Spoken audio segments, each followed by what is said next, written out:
a year. That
So to the extent that people have reset their expectations to an ongoing recovery versus a recession, I do think that's baked in the cake in a very positive way for the economy.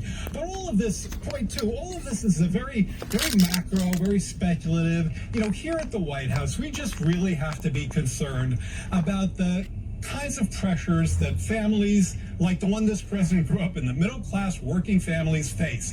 Now, they've got a great job market at their back, and that's hugely important to them, but they're also still facing high costs, and therefore our work must be to bring those costs down. And whether it's prescription drugs, whether it's health coverage, whether it's insulin, whether it's broadband, especially in rural areas, whether it is the cost of housing, childcare, all of these measures, many of which are in our budget, are efforts to significantly reduce costs. Junk fees, that's a whole other area of our work. So that's where we have to focus, helping people with lower costs today. Well, you mentioned all those objectives that are outlined in the budget, but Mr. Chair, you know as well as I do that the budget's one thing, reality is something different. What's in the budget does not always become real in many senses. So what tools do you have left that the White House can do immediately that's not going to require congressional sign-off? Well, I will speak to that, but let me talk about what's real in that list that I ticked off. So what's real is $35 on insulin, where seniors are paying hundreds before. What's real is after decades of other administrations trying to fight and win against Big Pharma, this president did so. So lower prescription drug costs, that's real, that's in the mix.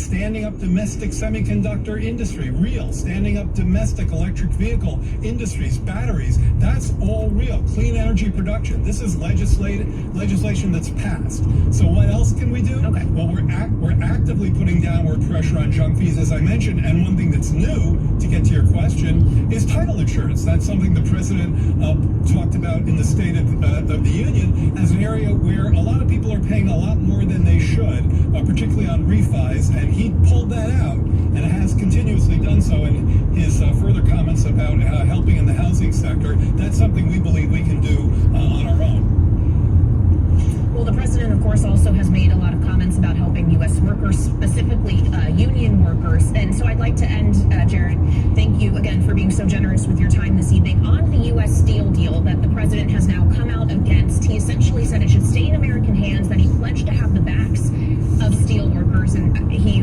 is following through on that, I suppose. What is the concern, though, about the economic ramifications a deal like this could have for those workers? Why does this necessarily have to potentially be a bad thing? Well, I think that's a good question for the steelworkers themselves. The president has their back. They've certainly been outspoken about this. And I think his statement very much reflects his alignment with that group of very important American workers in a critical American industry. All right, Jared Bernstein, chair of the White House Council of Economic Advisors, thank you so much for joining us this evening. We appreciate your time. Mike. Now, from domestic affairs to geopolitical affairs, we want to turn now back to the war in Ukraine. Earlier today, Latvian Prime Minister Vika Salina told us a Russian victory in the war will have an impact that stretches far beyond the borders of Europe. She spoke with us earlier right here on Bloomberg TV and radio. Take a listen. I am here showing my gratitude towards Ukrainian people because I believe they're fighting not just for Europeans but for Americans as well. So that's why I see it's important that when we looked to transatlantic relations, we could see those democratic values and liberties be met. That's why for sure I hope there will be this decision about help to Ukraine, because it's at utmost importance to my country, to Europe, to Ukrainians, that those promises and those international values we all are agreed some time ago, we can still be holding very high on our priorities. Well, it still, though, remains very much a question whether or not Congress has that same view, whether or not continuing to provide aid for Ukraine is necessary. What is Latvia's concern about if the aid for Ukraine does not come through to the same extent it has over the course of the war thus far? If Ukraine does not win this, what happens to your country? What do you fear would happen? You know, our country is struggling like living in a house with an alcoholic neighbor.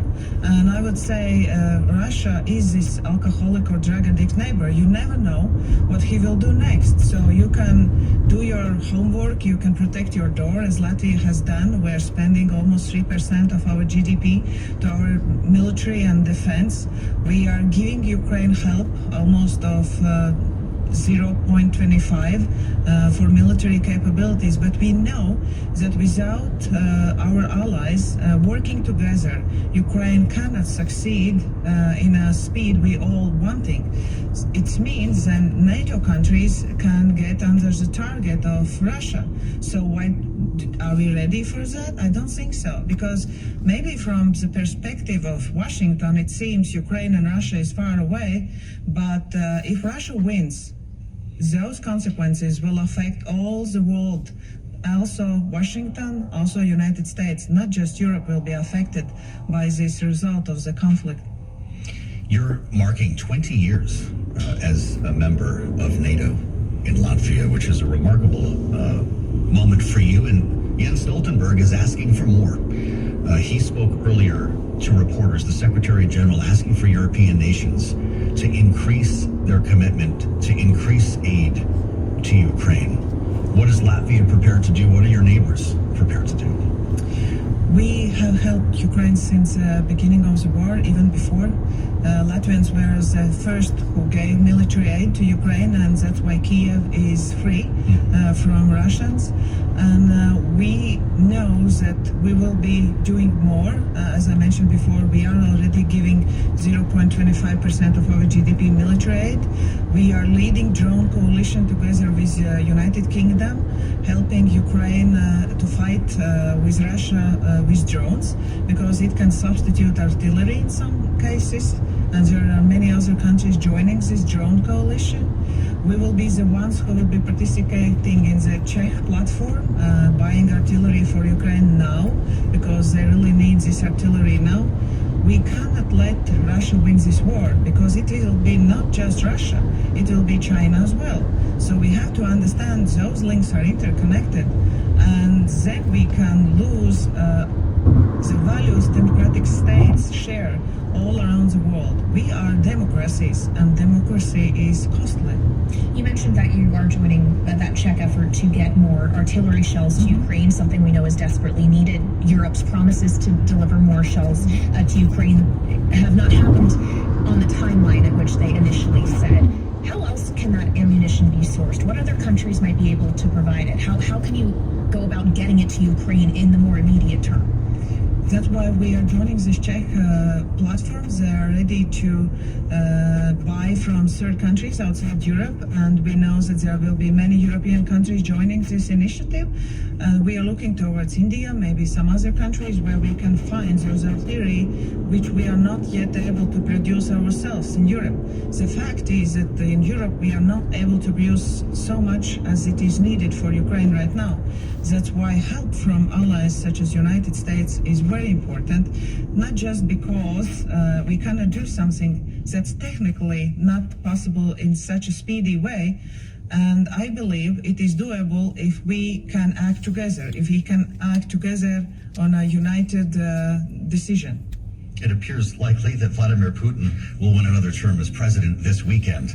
I'm not sure how much time will be spent counting votes, Prime Minister. But do you believe that it is his goal to reconstitute the Soviet Union? You know, it's hard to analyze what Putin thinks, because, he's been a leader of that country, a neighboring country of Latvia and Baltic states, for quite a long time. And what I have seen, this country has become more desperate, less liberty, less human rights, less opportunities for freedom of speech. And I believe he has some crazy ideas in his mind if we can see what really happened with the war in Ukraine. So I can just imagine if he will have a sense that those democratic states have some crack in the wall and they are not as strong as we can act together, I believe he can use his crazy ideas and try to threaten and try to fear other countries in Europe, as well as it could be unpredictable. That was part of our conversation with Latvian Prime Minister Ivica Salina. Now, coming up, the first criminal trial of Donald Trump might not happen on March 25th as scheduled, as Manhattan DA Alvin Bragg expresses support for a 30-day delay to review thousands of new documents from the federal government.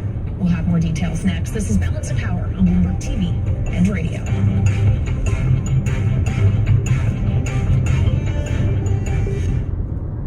Get the news you need to start your day in just 15 minutes. We begin with the latest developments in the Middle East. Fed rate cuts may be getting closer. Wake up with Bloomberg Daybreak, U.S. edition. President Biden laying out his pitch for a second term. A lot of upsets in college basketball. Available now on your podcast feed. Each weekday morning at 6 a.m. Eastern. Another historic case coming to the Supreme Court. Subscribe to Bloomberg Daybreak, U.S. edition today on Apple, Spotify, and everywhere you get your podcasts. Bloomberg Radio. Context changes everything.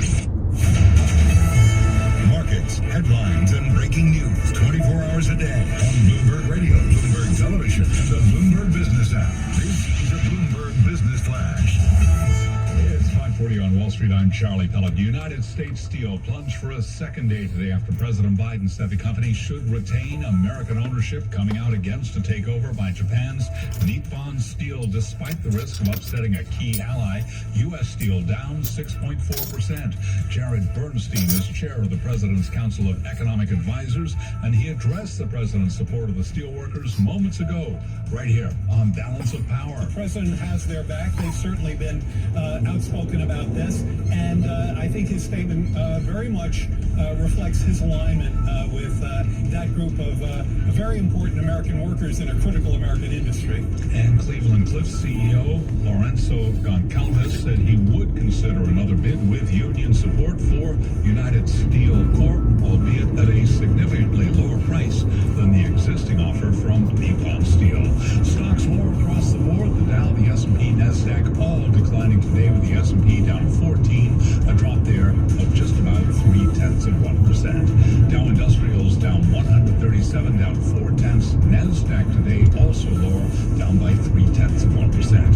10-year 4.29%. The 2-year yield 4.69%. I'm Charlie Pellet. Balance of Power continues now. Once again, your hosts, Joe Matthew and Kayla